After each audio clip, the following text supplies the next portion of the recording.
खानपुर तालुके जे ॻोठ दखोगढ़ी जे ग़रीब मिसकीन पोरित सैयद नियाज़ अली शाह सहाफ़ियुनि सां ॻाल्हाईंदे चयो आहे त मुंहिंजो गुलनि जहिड़ो मासूम पुटु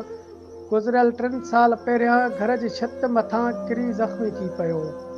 जंहिंखे मूं मिसकीन गुरबत हार पटे सटे घर जो सामान विकिणी पंहिंजे मासूम गुलनि जहिड़े पुट जो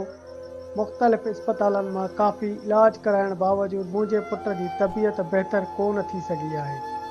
डॉक्टरनि पारां मुंहिंजे ॿार खे कैंसर हुजण जी तस्दीक कंदे नीगर जी ॼंघ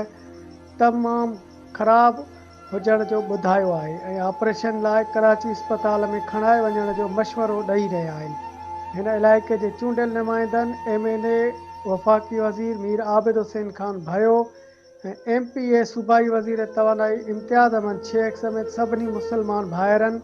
वस वारनि खे अपील कई आहे तव्हां बि पंहिंजे औलाद वारा आहियो,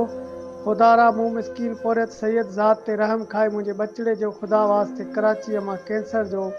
इलाज कराए मुंहिंजे बचिड़े जी ज़िंदगी बचाई वञे। Report Khanpur news team.